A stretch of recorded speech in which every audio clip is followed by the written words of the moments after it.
buenas, ¿qué tal? ¿Cómo estáis? Bienvenidos a 8 Magazine Bierzo, bienvenidos a este jueves 24 de octubre. Ya sabéis que hoy lo vamos a tener un poquito con movimiento, el magazine. Nos vamos a trasladar hasta Madrid, hasta la capital de España, donde va a transcurrir un evento relacionado con el mundo del vino. Y es un momento de celebración, un momento también en el que se va a trasladar a los espectadores la importancia de cuidar de nuestro terruño, la importancia de la clasificación de distintos vinos de paraje. También va a haber un documental único que no nos podemos perder, pero hasta ahora lo vamos a poder disfrutar simplemente en directo.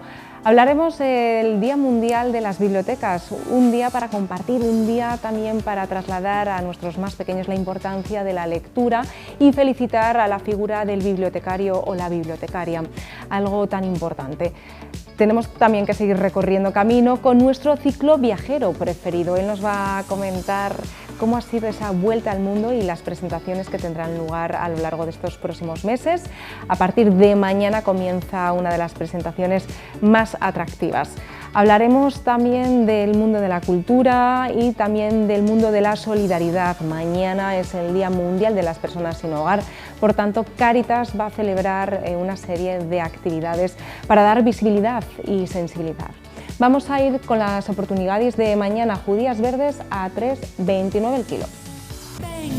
Gadis, el precio no es un problema.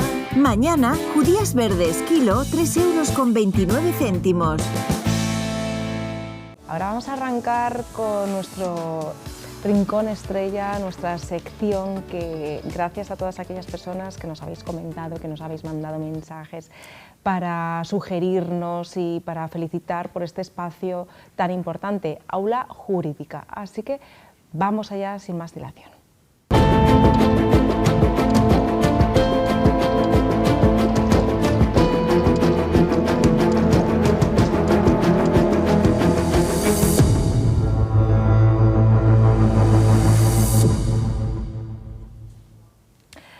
Arrancamos nuestro espacio, ya sabéis que siempre queremos estar pendiente de todas las opiniones del público, incluso pues todas las dudas, y como bien prometimos la última vez que íbamos a comentar pues todo lo que quede en el tintero para la siguiente vez que tratemos algunos de los temas de interés. Pero vamos a ir abriendo este espacio con el señor Marván. Muy buenas tardes, ¿cómo estás? Muy buenas tardes, placer ¿qué tal? Encantado. Hablar contigo y bueno, vamos a esperar a Ramiro y vamos a comentar que tenemos varios temas que queremos desarrollar en dos partes, ¿no? Una de ellas, el primer bloque, lo queremos dividir un poco pues para abordar cuestiones de derecho bancario, algo muy interesante y por cierto, felicidades porque en la semana anterior ya estuvieron comentándonos los espectadores que ya era hora de tener un espacio en el que se pudieran pues, desarrollar algunas de estas cuestiones, pero también resolver sus dudas.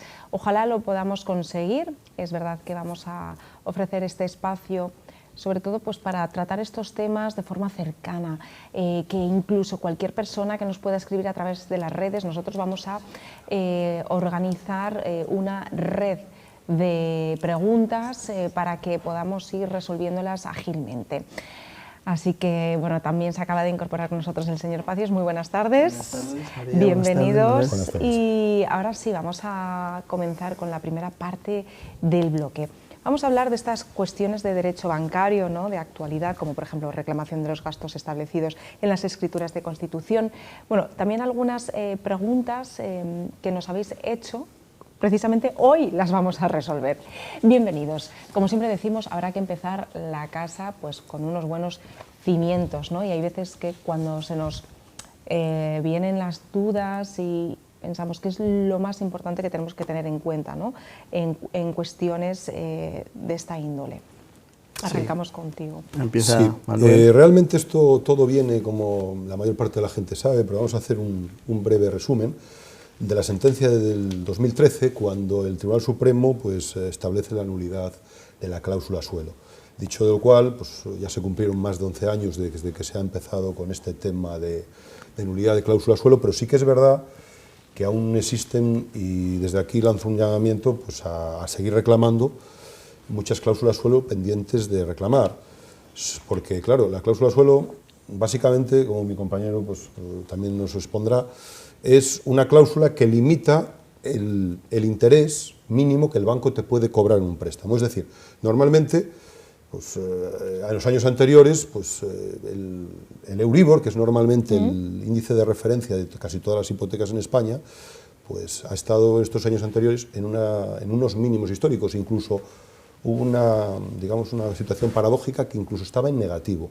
Entonces, ¿qué significa? Que yo, aunque por mucho que me baje la hipoteca, yo tengo un Euribor en el menos 0,30%, con un porcentaje adicional, que es lo que gana el banco sobre el precio de referencia de un 1, un 0,50, un 1,5, depende del momento y la negociación que tengas con el banco o hayas tenido y de la vinculación, es decir, de los productos que hayas contratado, de tu situación de solvencia, de tu historial de crediticio, etcétera.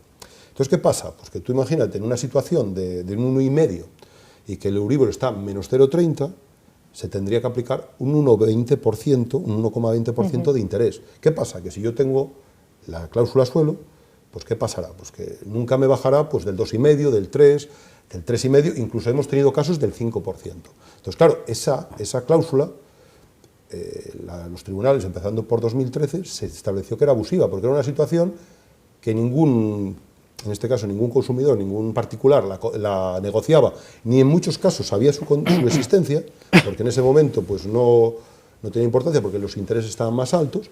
Pero ¿qué pasa? Que la sorpresa que se llevaba la gente, que curiosamente, cuando llegaba un momento que decían en los medios de comunicación, oiga, que el Euribor está en negativo, y decía la gente, pero vamos a ver, si sigo pagando lo mismo que hace 3 años. Y es precisamente por eso yo, desde aquí creo que hablo no solo en nombre mío, sino también de mi compañero Ramiro, hacemos un llamamiento a seguir reclamando, porque hay pleno conocimiento y consciencia de que aún quedan muchos casos de gente, sobre todo gente alejada del mundo del jurídico y del bancario, que por desconocimiento, por dejadez o por otras cosas no han efectuado reclamación. Y estamos a tiempo de hacerlo. Y están a tiempo, ¿no? Eso es. Y bueno, y después a raíz de eso, en 2015, pues se empezó a reclamar. El Supremo también estableció pues, una doctrina de los gastos hipotecarios. ¿Qué son los gastos hipotecarios? Pues es lo que se paga por la constitución de la escritura de préstamo o crédito ante el notario, el registro de esa escritura, que digo en este momento para que la gente lo sepa, si esa escritura no se registra, no tiene validez, porque es un requisito esencial para la validez de ese préstamo hipotecario, tiene que ser que esté inscrita en el registro de la propiedad, y después los gastos de tramitación, gestoría, y los gastos de tasación, lógicamente, para saber lo que vale el bien, y a partir de ese valor, pues poder establecer una hipoteca en función de un porcentaje sobre ella, que incluso ha habido casos en el pasado que se han establecido pues muy por encima del 100%. Pero lo que sí queremos dejar claro es que se puede reclamar y los tribunales están dando la razón en estos temas hasta el día de hoy. Es decir, ha habido algunas vicisitudes, momentos en los que no se tenía claro qué se podía reclamar, cómo se podía reclamar, hasta cuándo se podía reclamar, pero al día de hoy, mi compañero lo va a explicar más detalladamente, no hay ningún problema para que cualquier hipoteca que se haya constituido en este país, pues desde los años 80, hay casos incluso, pues se pueda reclamar y tengas derecho a la devolución de los gastos que lógicamente te corresponden. Sí, además, al hilo de lo que dice Manuel, hay que decirle a las personas que nos escuchan y nos ven por la televisión que aunque hayas ya amortizado tu hipoteca, que hayas ya cancelado tu hipoteca, tu préstamo hipotecario, también puedes reclamar esos gastos que has abonado en su momento cuando la constituiste, porque no se establece un quantum mínimo, es decir, de años. Al principio se creía que sí, que el Supremo lo iba a hacer, pero no, se puede reclamar en cualquier momento. Incluso, al hilo también de lo que dijo mi compañero, en las cláusulas suelo, en un primer momento, en los primeros años, a partir del 2013, el Supremo marcó que no podía hacerse con carácter retroactivo. Es decir, que te devolvían los intereses excesivos por esa cláusula suelo, que es como se conoce, en realidad es un límite de variación al interés, ¿vale? No se podía con carácter retroactivo desde años anteriores al 2013. Bueno, pues gracias en parte a la intervención de la Unión Europea y a elevar distintas consultas al Tribunal Superior de Justicia de la Unión Europea, que es el último órgano claro, nos suena a Europa y nos suena muy lejano, pero se está acudiendo muchísimas veces, bien por los propios tribunales, elevando consultas, bien incluso por los ciudadanos, ¿vale? Es verdad que nos suena muy lejano. Ir a Europa, a Estrasburgo, al Tribunal Superior de Justicia de la Unión Europea, y dice, bueno, no voy a Madrid al Supremo, ¿cómo voy a ir al Tribunal Superior de Justicia? Bueno, pues el Tribunal Supremo fue incluso regulado, no regulado, sino marcado en el sentido de que cómo es posible que no se pudieran retrotraer los intereses que se hubieran aplicado antes del 2013. Hay muchas escrituras hipotecarias, muchas hipotecas que tenían intereses del 2007, 2008, 2009 abusivos. Desde luego. Y luego claro, empezó a bajar el Euribor, luego el Euribor empezó a bajar en el año 2008, 2009, prácticamente el 2010, y a partir de ahí sí sufrió una recesión. Entonces, tanto en los gastos como en la cláusula suelo se puede reclamar. Y hay que decirle al ciudadano que no tenga miedo a ir a cualquier despacho de abogados. Bueno, la práctica es que hay superdespachos que llevan en masa, demandas en masa, pero el despacho cercano, el despacho de cercanía también sabe perfectamente.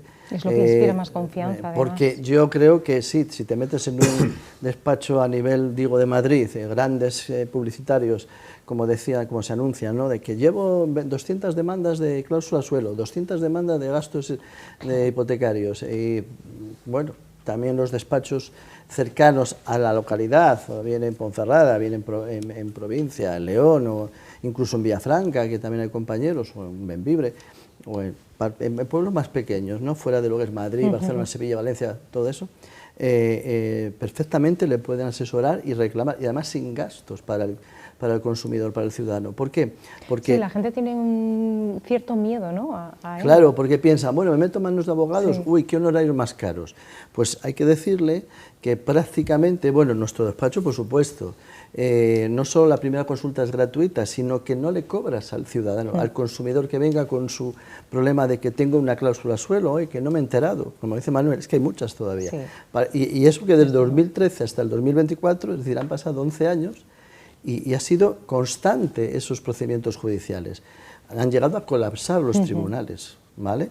Entonces, sigue existiendo. Y en cláusula gastos también ahora mismo se está en plena efervescencia de los gastos para reclamar. ¿Por qué? Porque el Supremo fue matizando, y a partir de que va matizando y va concertando y va clarificando los gastos, la gente se ha animado. Entonces, la gente no tiene que tener miedo, porque los despachos de abogados prácticamente, no sé si el 100%, pero casi, no cobramos a los ciudadanos en reclamaciones de gastos bancarios o cláusula suelo, porque se lo cobras al banco, porque las sentencias son condenatorias, normalmente todas de los gastos o costas procesales, que se llama, que son los honorarios de los abogados y procuradores que intervienen en el procedimiento. ¿Vale? Entonces, el ciudadano tiene que decir, pues me merece la pena, porque, claro, un tema de gastos, imagínate, habrá gente que diga, bueno, pues yo pagué 800 euros, ¿vale? Si es que el ciudadano, el despacho te lo va a llevar gratis. A eso hay que incrementar los intereses, porque hay muchos casos de hipotecas del año 2006 o de incluso anteriores, del 98, que después van haciendo los intereses de moratorios, todo esto de legales que correspondan, y se encuentran que yo tuve un caso hace poco, que 2006 eran 300 y pico euros o 400 de gastos, y el señor pues se llevó más de 1.000 euros por los intereses. A ver, lo que dice el compañero es verdad, que la mayoría de los despachos, o todos los despachos, no cobran. Yo lo que sé es que nosotros no lo hacemos. Claro, quiero decir, nosotros en ese tipo de ese tipo de cosas, es decir, es más, hay muchos casos, en la cláusula suelo es más sencilla, dentro de la dificultad, porque por ejemplo hay muchos casos de cláusula suelo que pensamos en el típico de cláusula suelo de un préstamo que se ha constituido por el particular, claro, y aparece en la cláusula suelo, pero tiene su cierta complejidad. Yo creo que hablo en nombre de mi compañero también, invito a que la gente no reclame, por lo menos extrajudicialmente, por libre, sino que vaya donde un profesional, donde un despacho de abogados, y se lo hagan, porque tanto las cláusulas de gastos... Y lo otro puede costar más caro. Eso es. La cláusula de gastos puede tener sus complicaciones. Exacto. Y hacerlo bien no cuesta nada. Entonces, y en la cláusula de suelo exactamente lo mismo, porque si hablamos de una cláusula suelo de préstamo normal no hay ningún problema. Pero si hablamos de una subrogación que viene de una hipoteca del promotor, pues a lo mejor hay que, digamos, hacer cierta labor de investigación jurídica, saber de dónde viene, ir al registro, hacer ciertos trámites que a lo mejor la mayor parte de la gente desconoce. Sí, sí, Entonces yo abogo, desde aquí, creo que hablo en nombre mío y de mi compañero, de que no tengan miedo a reclamar, no tengan miedo a acudir a un despacho de abogados, y desde aquí, pues oye, les abrimos las puertas de nuestra casa, pues al que nos quiera llamar, sin ningún tipo de compromiso, les miramos si tienen cláusula suelo, si tienen gastos, si tienen lo que sea, porque hay también que matizar que hay casos en los que no lo hay. Quiero decir, tú, por ejemplo, puedes tener una cláusula de un préstamo y no tener cláusula de suelo. Sí que es verdad que en el pasado era muy común, pero hay casos que no. Y los gastos aún es una materia más compleja, porque hay casos, por ejemplo, las subrogaciones al préstamo del promotor, que ahí normalmente no tienen gastos. No tienen gastos. Entonces, si tú reclamas algo que no te corresponde, pues hombre, puedes tener un problema por no estar bien asesorado. No hay nada mejor que estar bien asesorado. Eso, sí, y es lo que también ha ocasionado pues, muchísimas dudas, también como por ejemplo con las tarjetas revolving. Bueno, tenemos muchas cuestiones que muchas veces por falta de información, el propio usuario, la propia persona, está un poco perdida, ¿no? Y necesita un asesoramiento, y ya de primeras vosotros desde la primera consulta es gratuita, o sea, es importante ponerse en buenas manos. Y además es que efectivamente muchas veces lo que oímos es lo que nos llega por los medios de comunicación. El ciudadano está en su casa, en su trabajo, y si no tiene ese interés por reclamar, no acude a un despacho de abogados a asesorarse, o incluso a las distintas asociaciones, que la OCU también está por ahí, la Organización de Consumidores y Usuarios, e incluso la plataforma de afectados de hipotecas, que sigue existiendo.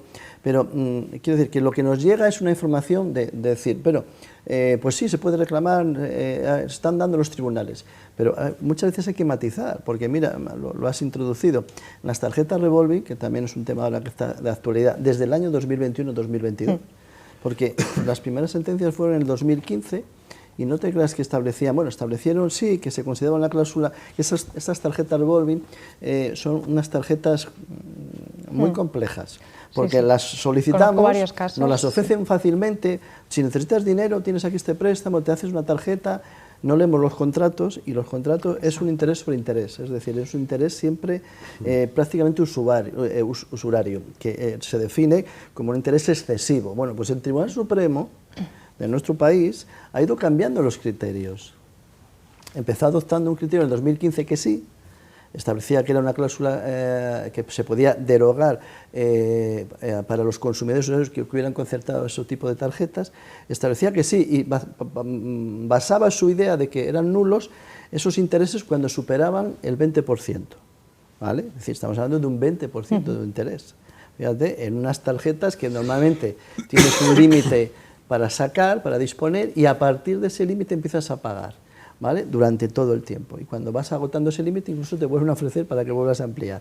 Bueno, pues eso de hecho antes del 2015 no se reclamaba porque perdías, es decir, los tribunales no consideraban que era nulo ese interés. Ha ido cambiando, pero nos encontramos que incluso en las tarjetas revolving hoy en día tampoco hay una seguridad jurídica cierta. El Tribunal Supremo en el 2023, la última sentencia, ha cambiado el criterio y ha dicho que en vez del 20%, pues es el 26,20% la usura. Es decir, si tienes un interés establecido en tu contrato de concesión de tarjeta revolving o tarjeta de crédito, de esta específica, no la típica tarjeta Visa o la tarjeta Mastercard que te ofrecen los bancos, sino la tarjeta revolving es una tarjeta en la que te ofrecen un dinero y pagas unos intereses, ¿vale? Que a veces son incluso mensuales o a veces son incluso anuales, pero normalmente mensuales.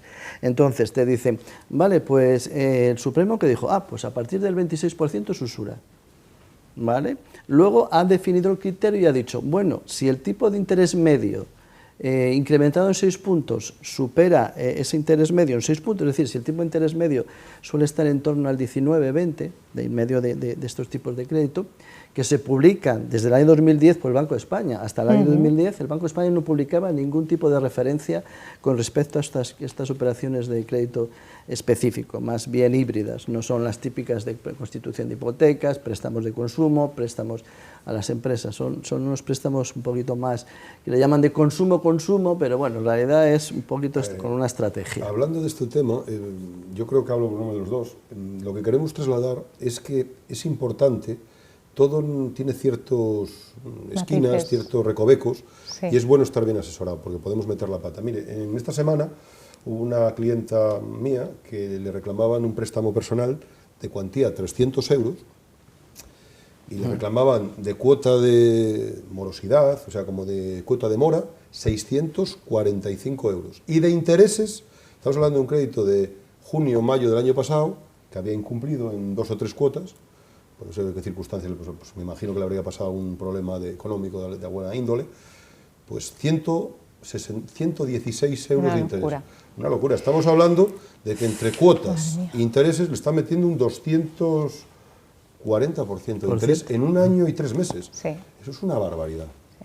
Entonces, creo que eso hay es que estar importante, bien asesorados. Poder tener ciertos cauces de defensa o que la gente sepa pues que eso no es normal. Que porque lo diga un señor que es una corporación o es una empresa que se dedica a los créditos o a los préstamos o al sector bancario y que saben mucho de lo que hacen, pues no tienen por qué tener razón y que pueden evitar que eso pues les suceda esos abusos. Y para eso yo creo que estamos aquí. Muchas gracias. Absolutamente. Ya nos quedan unos poquitos minutos para hablar de la plusvalía, porque bueno, seguro que a nuestros espectadores les surgen varias dudas. Lo que comentamos al principio, que nos escriban, que incluso nos sugieran, y además se pueden poner en contacto también con vuestra asesoría, y yo creo que es algo fundamental. Y desde Marván Abogados yo creo que en muchas cuestiones de las que estamos hablando hay soluciones muy rápidas, ¿no? Con muchísima celeridad se pueden resolver. Y muchas veces es el miedo que tenemos, bueno, a ver si ahora me voy a meter en líos de abogados y esto me va a resultar mucho más costoso que resolver el problema dejándolo apartado. Como bien habéis dicho, hay muchos recovecos, muchos huecos que quedan sueltos, muchos flecos y que tan solo en una consulta se pueden resolver. Sí, por lo menos clarificarle a las personas, al ciudadano, al consumidor en realidad, porque es el que está más afectado, que aclararle sobre lo que puede hacer, los derechos que tiene y los derechos que le amparan, y que los tribunales amparan esos derechos hoy por hoy. Entonces, vale. O hay casos también, no todo es de color de rosa, hay casos que también hay que decir, oye, pues mira, no tienes razón, claro, o no tienes derecho, porque hay casos de hipotecas recientes pues que lo ha pagado el banco, entonces claro, tú no puedes reclamar algo que tú no has sufragado. Claro. Entonces, oye, por lo menos decir, hay derecho o no hay derecho, o por lo menos desengañar y darle un camino cierto y seguro por donde tirar. El asesorarse. Bueno, pues les decimos a nuestros espectadores, desde aquí les emplazamos próximamente con nuevas cuestiones de actualidad, daros las gracias. Y nosotros vamos a seguir avanzando, vamos a comentar que esta mañana ha tenido lugar uno de los momentos también más esperados para los jóvenes, que es la Feria de Empleo y Emprendimiento. La cuarta Feria de Empleo y Emprendimiento Bierzo llega al Museo del Ferrocarril. Aquí convergen los intereses de las empresas que buscan talento y aquellos que demandan empleo.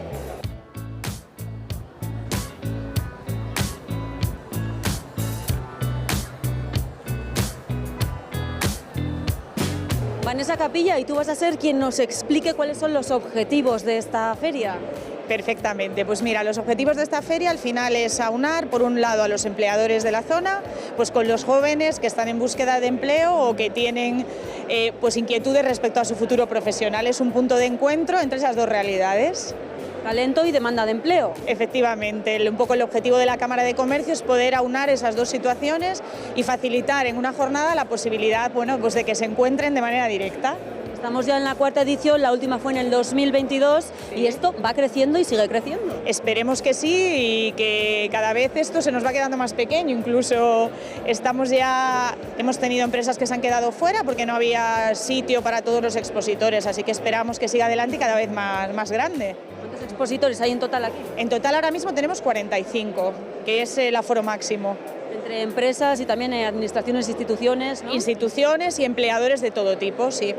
Bueno, y aquí, además de informar, ¿no? Porque es un punto importante de información, aquí directamente se entrevista. Sí, tú puedes entregar tu currículum y tener una relación directa con la empresa. Cada una te explicará las vías por las que puedes hacer llegar tu candidatura, pero la idea es que sea directo totalmente.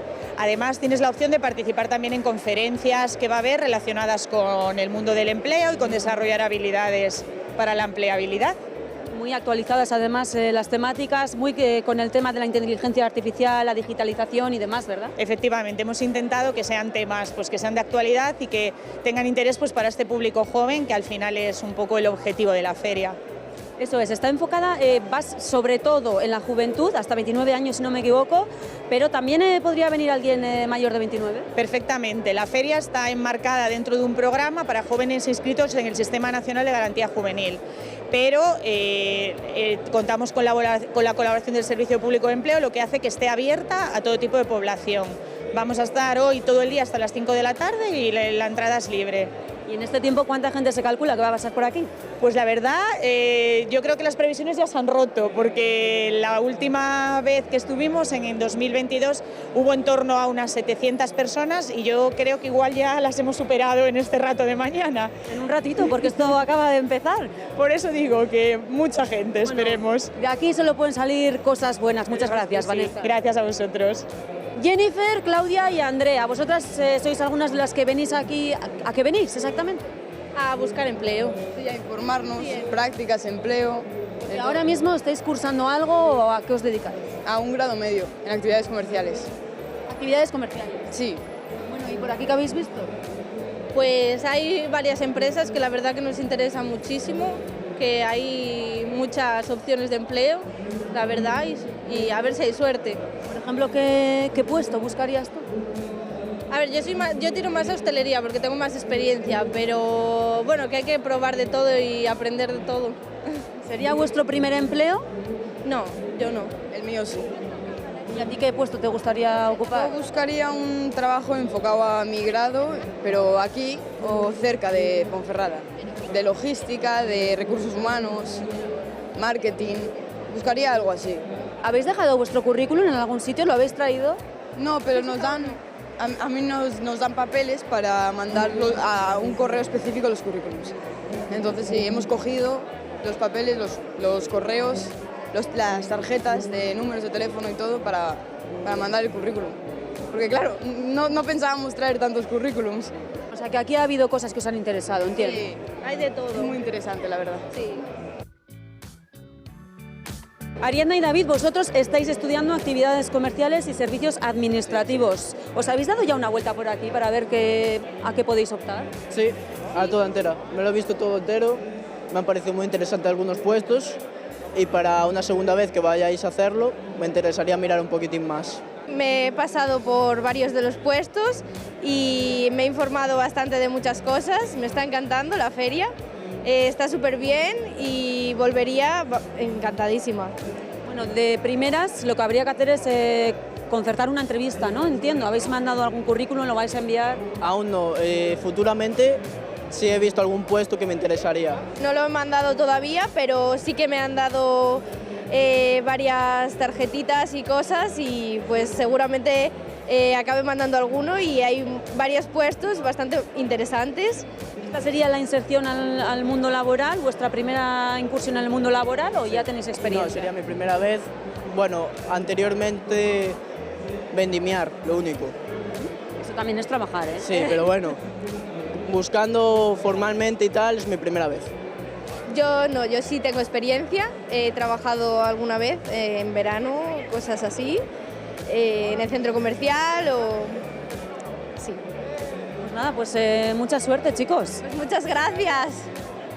Marta y Ana, ¿qué tal? Buenos días de Divine Team. Hola, buenos días.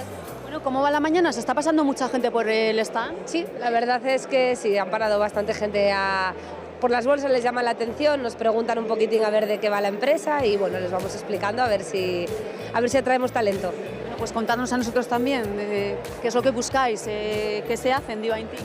En Divine Team somos una empresa que estamos en San Justo de la Vega, al lado de Astorga, y es una empresa e-commerce de perfumes de equivalencia.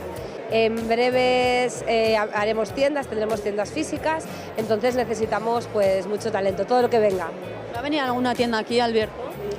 Pues ahora no sabemos. Creo que empezamos abriendo un par de tiendas, no sabemos todavía dónde.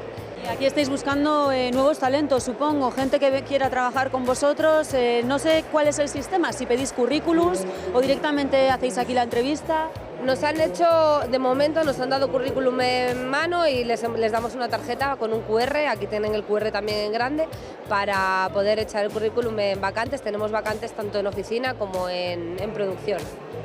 Somos una empresa ya con 130 trabajadores, con lo cual estamos creciendo mogollón y esperamos que, pues hombre, dé un poco más de vida a esta zona, que esta zona está un poco así.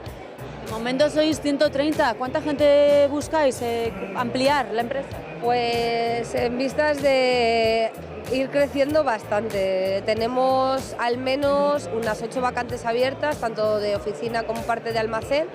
En la parte de almacén ahora nos viene una temporada alta, tenemos vacantes tanto indefinidas como temporales y es cierto que la persona que vale se queda. O sea, aquí no desperdiciamos a nadie que trabaje bien.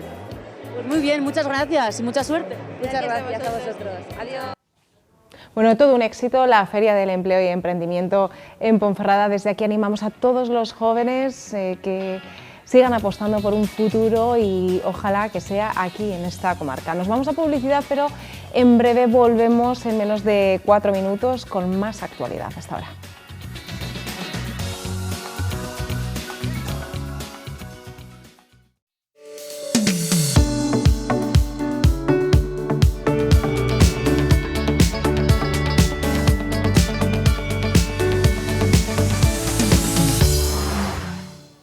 Ya estamos de vuelta y ahora sí es el momento de establecer conexión con Nuria Prieto porque abrimos nuestro espacio de arquitectura. Además, hoy es un día muy bonito porque hoy es el Día Mundial de las Bibliotecas, ¿verdad, Nuria? Bienvenida, muy buenas tardes. Hola, ¿qué tal? Y es verdad que siempre nos viene a la mente ese momento cálido en el que nos encontramos en una biblioteca rodeados de libros, pero ¿cuántas bibliotecas a lo largo de los años nos han inspirado, ¿no?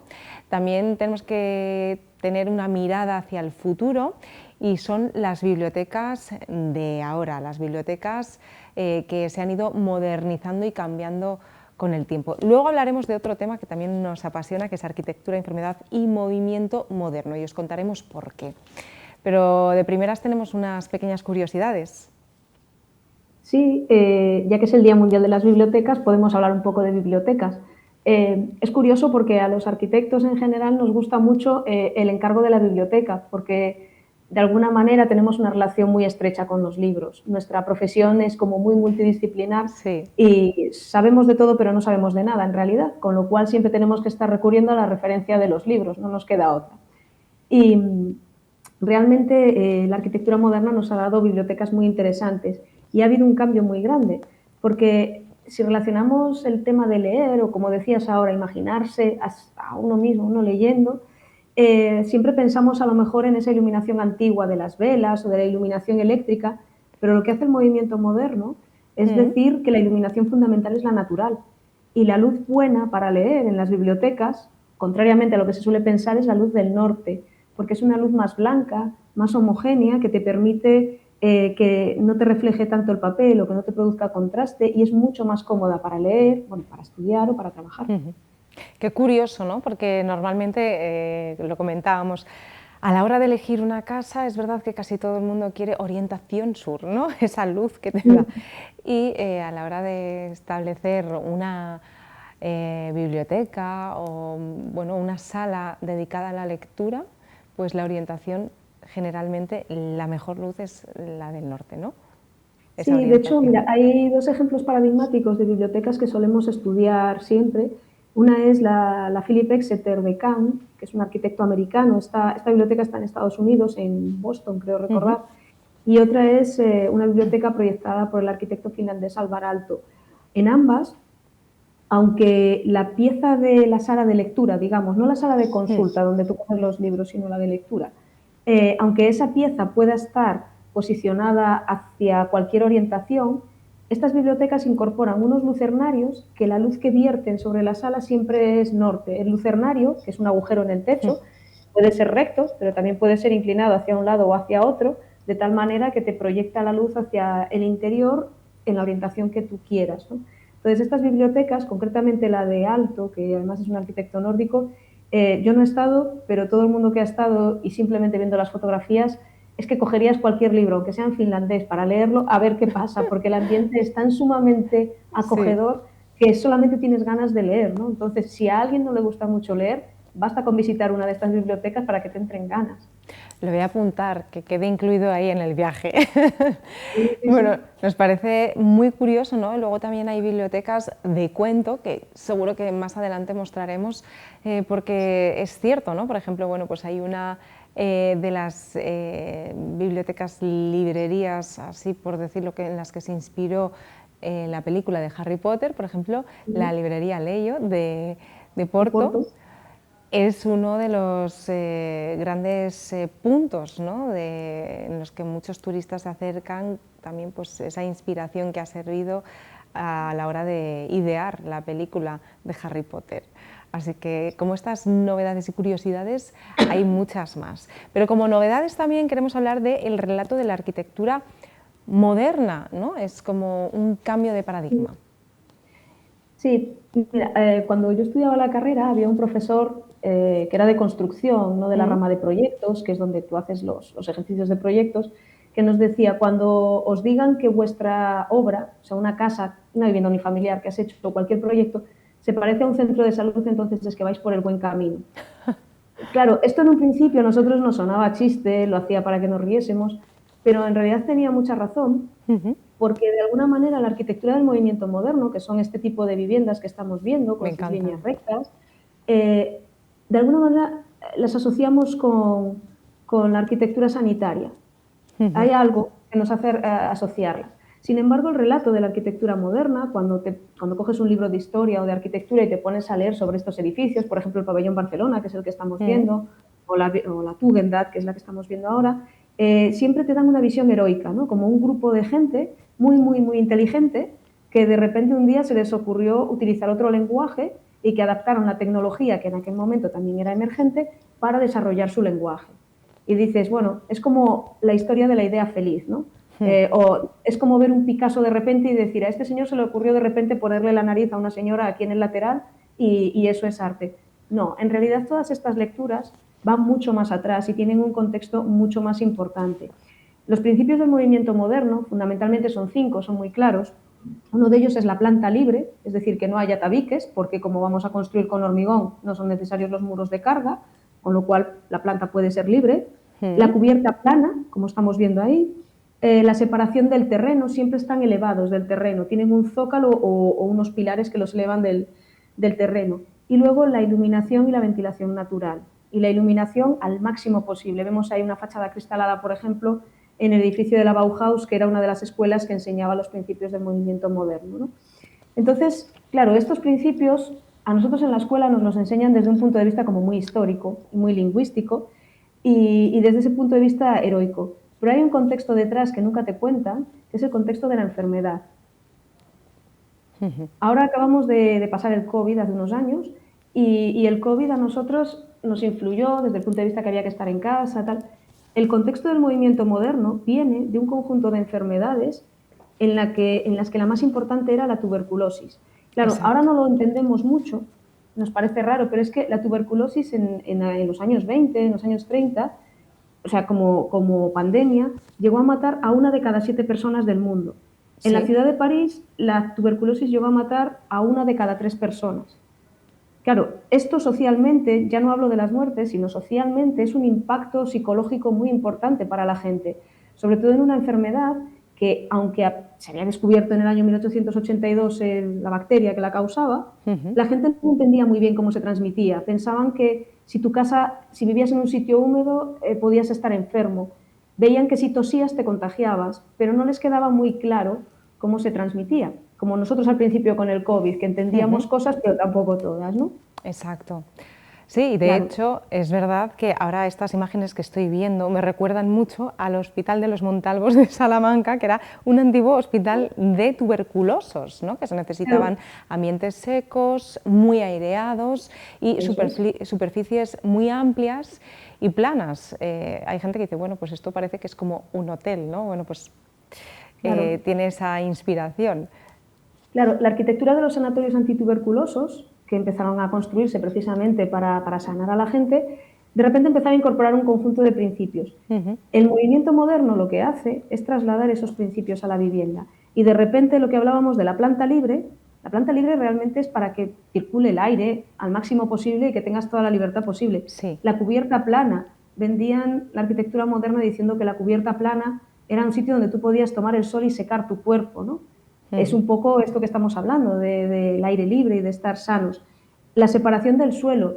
De hecho, Le Corbusier, que es un arquitecto moderno, llega a escribir que las casas se tienen que separar de las miasmas que tiene el suelo, entendiendo que el suelo puede transmitir enfermedades, ¿no? Y la iluminación y la ventilación por descontado. La ventilación natural entendemos que es fundamental hoy en día. A nadie se le ocurre no ventilar su casa, porque sabe que si no ventilas tienes un problema de bacterias y de contagios, ¿no? Entonces, realmente esta parte de la enfermedad se ha ido excluyendo del relato del movimiento moderno. Y hay una cosa que es muy particular y muy significativa. La única manera de detectar la tuberculosis en aquel momento era mediante rayos X. Entonces, bueno, los rayos X dan una imagen que todos tenemos en mente, ¿no? Estas cosas así como muy tal. Sí. Entonces aparece, como dice la arquitecta Beatriz Colomina, la arquitectura de los rayos X. ¿Por qué aparecen superficies acristaladas tan grandes? ¿Por qué de repente los edificios se muestran el interior? Yo puedo ver desde fuera todo lo que está ocurriendo. Esos grandes muros cortinas del movimiento moderno que planteaba Mies van der Rohe, como los que estamos viendo. Tiene mucho que ver con la influencia y con la imaginería de la tuberculosis. Es decir, esa cosa de ver el interior del edificio como si estuviese intentando saber si todo dentro de él está bien, si ese edificio es sano porque es transparente.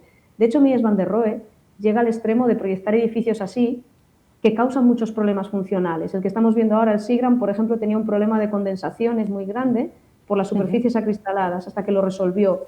La otra casa que proyectó, la Farnsworth, era inhabitable porque era demasiado transparente, ¿no? Entonces ahí hay como una especie de peso más grande de la imaginería o de un concepto mayor que el propio funcional de la casa, y tiene que ver con toda esta influencia y todo este trauma que provocó la tuberculosis, que obviamente después vino también un poco atado con la gripe española, con las 2 guerras mundiales que hubo, pero la raíz de todo esto está en esa pandemia tan grande que hubo, especialmente en Europa, pero en todo el mundo, y que llegó a influir para que la arquitectura en realidad nos curase o nos ayudase a curarnos. Qué interesante, desde luego que seguro que muchas personas piensan, bueno, pues esto es un movimiento que se puso de moda porque ahora siempre abogamos pues por lo simple, por la sencillez, por un entorno minimalista, pero todo tiene una historia, ¿no? Por eso siempre dices que un edificio tiene más historia de lo que parece. Eso es, y sobre todo porque muchas veces y con las disciplinas que tienen que ver con el diseño o con el arte, cuando pasan las décadas tiende a crearse un relato sobre ellas. Y el relato, obviamente el que lo cuenta tiende a hacerlo heroico. Entonces, hay muchos de estos personajes de los que estamos hablando, como Le Corbusier, Gropius, Adolf Loos o Mies van der Rohe, que un día, si quieres, comentamos sus biografías porque ya no nos van a caer tan bien. O sea, Loos cuando huyó de Viena no huyó porque los nazis no sé qué, no, Loos huyó de Viena porque iba a la cárcel por pederasta, por ejemplo. Quiero decir, tienen todos como unas historias, pero el relato que trasciende es que son personajes heroicos que nos trajeron un lenguaje nuevo, y las cosas siempre hay que contextualizarlas, no para quitarles valor, sino para comprenderlas mejor y sobre todo para comprender el mundo que habitamos, porque al final la arquitectura construye gran parte de ese mundo en el que vivimos. Absolutamente. Nuria, da gusto cada vez que arrancamos contigo esta sección, la cantidad de cosas que aprendemos, y es verdad que siempre digo que los arquitectos sois prácticamente pues, los humanistas que nos quedan ahora mismo, porque abarcáis muchísimas disciplinas, desde luego. Muchísimas gracias, Nuria. Nos vemos en breve, porque creo que dentro de muy poquito vas a estar por aquí, por la 8 Bierzo, en los estudios, en persona, así que creo que va a ser más pronto que tarde. Ahí lo dejamos. Sí, sí. Pero que sea muy pronto. Sí. Exactamente. Muchísimas gracias. A vosotros. Nos vemos. Bueno, ahora sí vamos a seguir viajando con nuestro ciclo viajero preferido, porque nos vamos a acercar hasta otro punto del plató donde ya se encuentra Néstor Yuguero. ¿Qué tal? ¿Cómo estamos? Bien, muy bien. Bueno, te veo ya preparado para la presentación de mañana. Es que mañana semana ya pasa el tiempo volando. Me dicen, bueno, el viernes. Y el viernes lo tenemos ya a la vuelta de la esquina, a partir de las 7:30 de la tarde, ¿no? Sí. Bueno, en esta oportunidad va a ser en Sorbeda del Sil, en un café cultural que se llama Carabé. Es realmente un lugar precioso y que tengo muchísimas ganas de dar la charla, porque lo que he visto del sitio es... me está pasando con esta presentación, con estas presentaciones del libro, que estoy casi como caprichoso. Quiero ir a los sitios que me gustan. Y ya se está repitiendo en lugares que digo, bueno, yo quiero hacerlo ahí, ¿no? Sí. Y bueno, hasta ahora lo estoy consiguiendo y bueno, realmente me han tratado muy bien en las conversaciones previas Luis y Óscar, que son los propietarios. Y bueno, y allá vamos a encontrarnos con el público de Sorbeda del Sil. Encantado porque, bueno, va a ser la primera vez que me aleje tanto, bueno, entre comillas, de Ponferrada, digamos, ¿no? Que me aleje tanto en la zona. En la zona, ¿no? Porque prácticamente has dado ya la vuelta al mundo. Postales de una vuelta al mundo en bicicleta, que es lo que más nos llama la atención y es la peculiaridad, por así decirlo, más diferente y más original. Bueno, ¿y qué nos vamos a encontrar en esta presentación, en estas postales de una vuelta al mundo? Sí, bueno, cuando vas repitiendo presentaciones es como que no te quieres justamente repetir.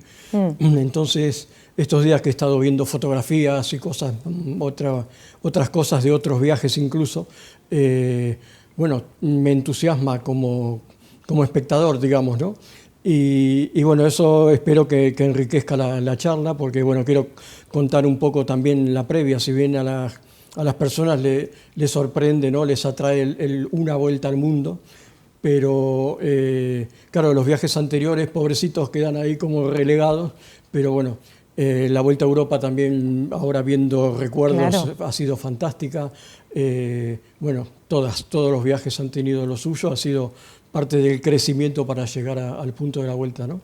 Y bueno, quiero dar un poquito de eso, un poco de visión también de lo anterior, cómo fue que llegó un señor de mi edad a hacer un viaje así, habiendo empezando, entre comillas, tan tarde, ¿no? Pues, nunca es tarde. No, para nada. Eso, lo estamos aprendiendo contigo, ¿no? Bueno. Porque, bueno, y no podemos decir un señor tan mayor, si tú eres una persona que disfrutas al máximo, estás en la flor de la vida y lo que más nos ofreces es tu entusiasmo, ¿no? Para encarar pues, este tipo de aventuras que sí son apasionantes, pero también son complicadas, ¿no? Porque hay muchas complicaciones, como por ejemplo el idioma, trasladarse, bueno, pues el día a día, ¿no? Que nos puede ir sorprendiendo. Sí, también producto de conversar con la gente, digamos que me estoy soltando un poco más a hablar de viaje y detalles del viaje, porque lo tenía ya así como un poco relegado, pero me doy cuenta que hay muchas cosas que son importantes, sirviéndola como si no hubiera sido yo el que lo hizo, ¿verdad?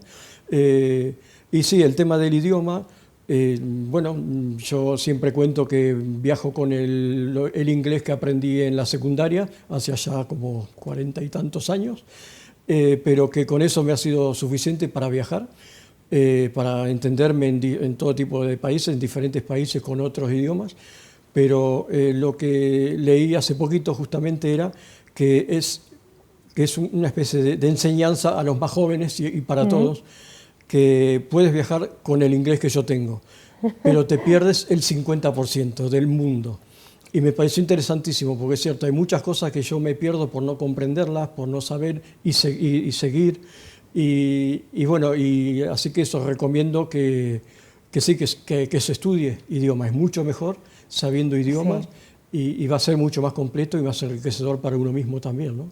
Fijaros, es que estamos viendo aquí algunas de las imágenes en pantalla de diferentes puntos en los que has estado y bueno, es toda una aventura en la que, ¿quién te iba a decir que ibas a conocer a tantísimas personas, gente tan dispar y lugares que ya de primeras nos parecen un tanto peligrosos y realmente tú nos lo acercas, pues que a través de la generosidad y también darnos cuenta que hay gente buena en el mundo, esto es posible? Sí, bueno, la mayoría de la gente que conocí Estamos hablando de 16 países diferentes en este viaje, ¿no? Ya llevo 31 más o menos de viajar en bicicleta y bueno, siempre conocí gente buena, me han tratado de maravilla. Las personas con las que pude haber tenido algún roce o algo así que no me gustó mucho, entre todas las que he conocido han sido 4, es decir, 4 buscando y rescatando, ¿no? Y bueno, simplemente lo que uno tiene que hacer es dar la vuelta, irse y que se queden ahí con sus historias. Y seguir dando la vuelta al mundo. Claro, yo no me puedo detener en esas cosas, ¿no? Porque no tiene sentido. Mañana va a ser una presentación, como bien dices, en cada lugar que vas eligiendo es una presentación diferente, ¿no? Con unos matices diferentes y con la esencia de ese viaje en tu bicicleta, un viaje también un tanto solidario, porque no se nos puede olvidar eso, ¿no? La importancia y el objetivo de nuestro querido cicloviajero. Y aprender que la vida, si tú le sonríes, ella te devuelve la sonrisa generalmente, ¿no? Tenemos que decir que hay ocasiones en las que las cosas no pueden ser y no pasa nada, media vuelta y adelante. Sí, mañana nos veremos a partir de las 7:30 de la tarde. 7:30 estaremos allí ya con todo preparado, esperándolos. Eso es. Y esperemos que pasemos un buen momento todos. Por supuesto que sí. Bueno, voy a intentar de que por mi parte sea así, poder ofrecer para que sea así. Pues mañana, que es viernes ya, nos vemos, tenemos planazo, así que ya sabes, dentro de poquito, en la próxima presentación, ahí estaremos, esta es tu casa, Néstor, y te deseamos toda la suerte del mundo, porque alguien nos ha dicho que ya está preparando ahí nuevas cosas, nuevos proyectos. Este hombre no para nunca. Nos vamos a publicidad y volvemos en menos de 5 minutos. Hasta ahora.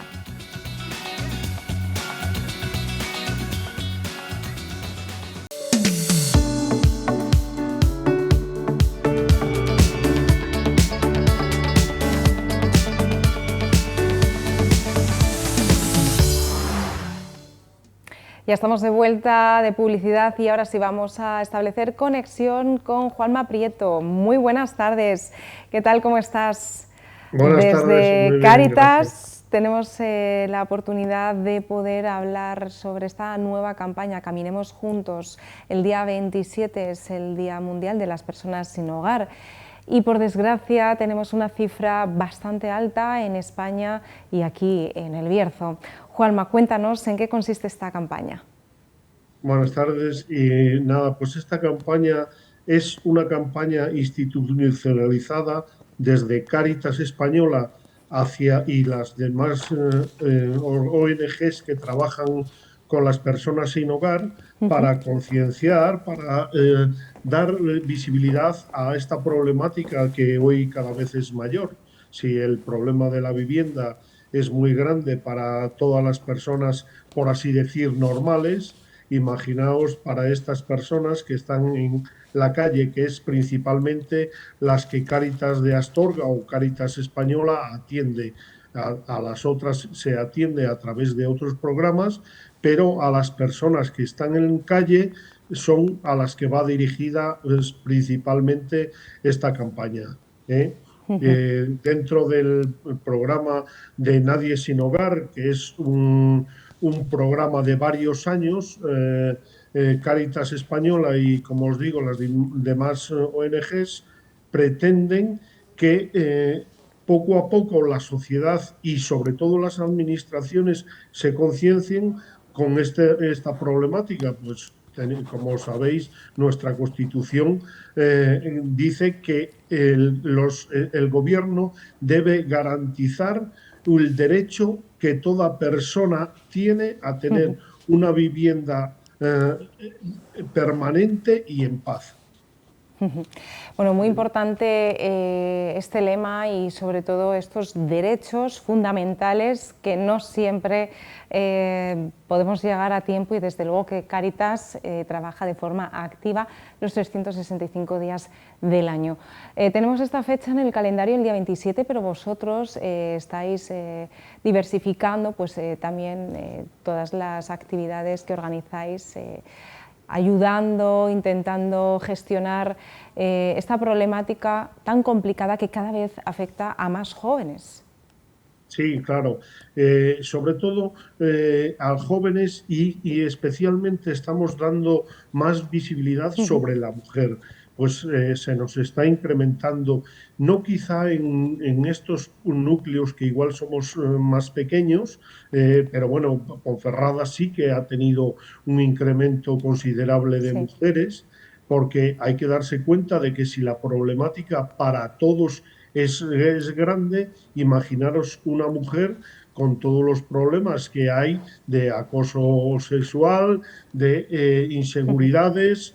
Entonces, es una incidencia más que estamos haciendo en este momento. Antes estábamos haciendo más sobre diferentes temas como el no tener hogar o no tener casa.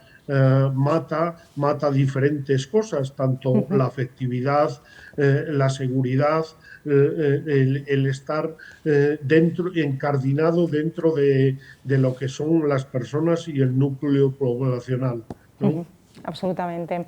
Estos días también se van a desarrollar diferentes actividades y charlas, tanto en Astorga como en Ponferrada, y bueno, pues sería de interés poder contarlas. Juanma. Sí, mira, esta mañana, como Cáritas Española, todos los años se reúne para leer un manifiesto. Ese manifiesto se hace normalmente el jueves anterior al día del día 27. Día de las Personas en Hogar. Y por lo tanto es hoy día 24. Entonces en Astorga lo hicimos hoy en la Plaza Eduardo de Castro, acompañados con varios colegios que quisieron también aportar su granito de arena y su sensibilidad hacia esta problemática. Y mañana viernes, tanto a las 12, en Bembibre, y estarán en la Avenida del Bierzo 22. ¿Vale? Que es justamente la puerta donde está Cáritas, el local de Cáritas. Y en Ponferrada será el viernes a las 19:15 en la calle Gil y Carrasco, Paraísín y calle El Reloj. Es una marcha de voluntarios con técnicos, agentes y colaboradores de Cáritas. Y el que quiera sumarse, después quedarán en la Plaza de la Encina a las 19:30. Fantástico, Juanma, pues muchísimas gracias a Cáritas, y nosotros seguimos avanzando en este magazine, porque ahora sí nos vamos a tener que trasladar hasta la capital de España, donde la DO Bierzo presenta una nueva clasificación de vinos de este Consejo Regulador. Para ello nos acompaña nuestro compañero Manuel Domínguez. Muy buenas tardes, Manuel. Efectivamente, buenas tardes. Hoy es una jornada importante para la denominación de origen Bierzo, aquí en Madrid, con un acto donde va a reunir, entendemos, a lo más granado del mundo de la enología, de Lino Pérez, presidente de la DO Bierzo. Buenas tardes. Buenas tardes. Es lo que pretendéis, ¿no? Claro que sí, hemos venido a Madrid, pues eso, a presentar un broche que teníamos ahí preparado ya para esta clasificación de los vinos, y cómo no venir a Madrid, donde creemos que está, pues eso, como tú bien dices, lo más granado, y un montón de gente que se refiere al vino, que saben de vino, que saben de clasificación, y es donde mostrar realmente nuestros vinos y nuestros productos. Se va a proyectar el documental El viticultor y la tierra. ¿Qué reúne este trabajo, Adelino? Pues fíjate, la verdad que desde el 2014 llevamos haciendo un trabajo en todo lo que es la clasificación de los vinos. Por una parte, comenzó ya la anterior Junta Directiva de la Denominación de Origen apostando por esta clasificación. Ahí Álvaro Palacios tuvo mucho que ver en todo esto, que nos metió ese gusanillo de cosas que estaban haciendo ya en Borgoña, en Burdeos, en algunas regiones de Italia, y nosotros nos lo creímos, y qué bonito es eso de llamar a los vinos por el nombre de donde se producen, de dar valor a la tierra, a las tradiciones y a todo eso. Entonces, realmente yo creo que esto es el broche final de cómo explicar de esa manera didáctica, pero también con mucha sensibilidad y con mucho estilo, todo lo que es la clasificación de los vinos. Vinos de viña y paraje que ya se elaboran en la denominación de origen Bierzo. Vinos que ahora te acercan justamente a lo que es la tierra, no solamente al Bierzo, sino a casi a la uva donde se ha producido ese vino. Claro, es lo bonito de todo esto, que luego cuando estás en Madrid, en Barcelona, en cualquier otro sitio del mundo, y es un poco ver en esa botella de vino lo que es nuestra tierra, lo que es el Bierzo, lo que son esas tradiciones, lo que es esa uva mencía que lleva toda la vida, lo que son esas variedades también de Godello, que las puedes utilizar varios elaboradores, ponerles el mismo nombre a ese paraje donde se producen. Como hemos dicho muchas veces, los viticultores y los bodegueros estamos de paso.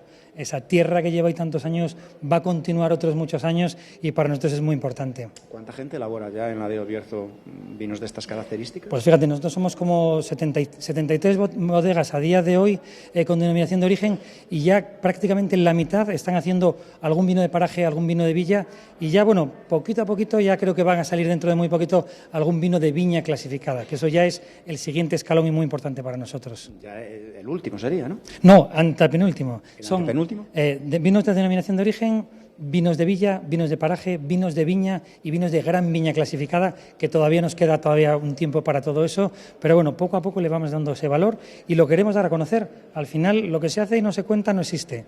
Tenemos que estar aquí, agradecemos también vuestra presencia para contarlo y que todo el mundo de Madrid y de Madrid al mundo saltemos con toda esta clasificación.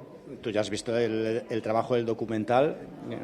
¿Te gusta cómo ha quedado? Anticípanos los que lo vamos a ver dentro de 10 minutos. Ya veréis cómo me gusta a mí y os va a gustar a vosotros. La verdad es que está hecho con una sensibilidad, una calidad y ver un poco la tierra, ver a los viticultores, ver cómo hablan de sus cosas, ver cómo hablan del Bierzo. Yo creo que a más de uno le va a emocionar exactamente escuchar esas palabras. Entiendo que el sector ha respondido a la convocatoria del área Bierzo. Sí, realmente nosotros queríamos hacer esta presentación primero en Madrid pues para dar a conocer todo este trabajo. Ya haremos más cosas en el Bierzo y en toda España, pero sí, hemos invitado a todas las bodegas a que vengan y más de una treintena de bodegas están aquí con sus vinos para luego no solo ver ese documental, sino todo lo que se cuenta en él, poder disfrutarlo más hablando con los bodegueros y hablando con la gente que elabora esos vinos. Adelino Pérez, muchísimas gracias por estar en el magazine de la 8 Bierzo. Después volvemos a hablar. Gracias a vosotros. Pues en unos minutos se va a presentar aquí en el Palacio de la Prensa de Madrid este trabajo, El viticultor y la tierra, vinos de villa y paraje, con el que la de Bierzo presenta su clasificación de los vinos. Muchísimas gracias, compañero. En apenas menos de 10 minutos comenzará esta proyección y, como dice Adelino Pérez, es una forma de posicionar el Bierzo en el territorio español, algo que ya está conseguido desde hace años a través de las múltiples facetas que tenemos aquí de poder hacer esa labor de marketing tan importante, pero al mismo tiempo esa labor en la que muchísimos enólogos muy conocidos a nivel internacional siempre saben posicionar de forma extraordinaria este territorio, esta comarca, el Bierzo. Y nosotros seguimos también disfrutando del Bierzo a través de los libros, a través de momentos únicos como es el día de hoy, que es el Día de las Bibliotecas. Así que mañana vamos a mostraros un reportaje que hemos preparado con muchísimo cariño y hoy queremos preparar este cebo para que, queridos lectores, no dejéis de leer nunca, no dejéis de viajar a través de las páginas de un libro y no dejéis de ofrecer un libro a los niños, que son nuestro presente y nuestro futuro más cercano. Vamos allá. Las bibliotecas son espacios para todo tipo de usuarios. Hay quienes solo lo hacen por placer. Es muy importante leer, a mí me gusta mucho. Vengo, cojo un libro y me voy. Para los que somos coleccionistas y nos gustan estas cosas, pues hay muchas cosas. Pues tienes a Alessandre, por ejemplo, la tabla esmeralda, esto es un clásico. Otros lo hacen por necesidad, tienen que aprobar exámenes. Sí, eso sobre todo en la segunda planta, viene mucha gente a estudiar, que bueno, luego hacen grupo entre ellos y nos da pena cuando marchan. También hay quien las visita para mejorar en idiomas. A veces para leer algunos libros, aprender más de español y conocer otras cosas. Hay personas que encuentran en la literatura una terapia. Aunque tengas un mal día, tú abres el libro, empiezas pum, pum, pum, pum, y si es un libro que realmente te motiva, bueno, es fantástico. Fantástico, histórico, de ciencias, novela, los libros siguen siendo los mejores amigos del hombre. Así es, los libros siguen siendo los mejores amigos del hombre y por eso queremos honrar también la figura del bibliotecario o la bibliotecaria. Nos vamos a ir despidiendo y recordamos que nuestros pequeños grandes lectores siempre tendrán un espacio los viernes en el magazine de la 8 Bierzo. Muchísimas gracias por estar al otro lado de la pantalla. Seguidnos a través de nuestras redes sociales, escribidnos a través de nuestro correo electrónico, por ejemplo, y disfrutar de una tarde maravillosa. Nos vemos mañana.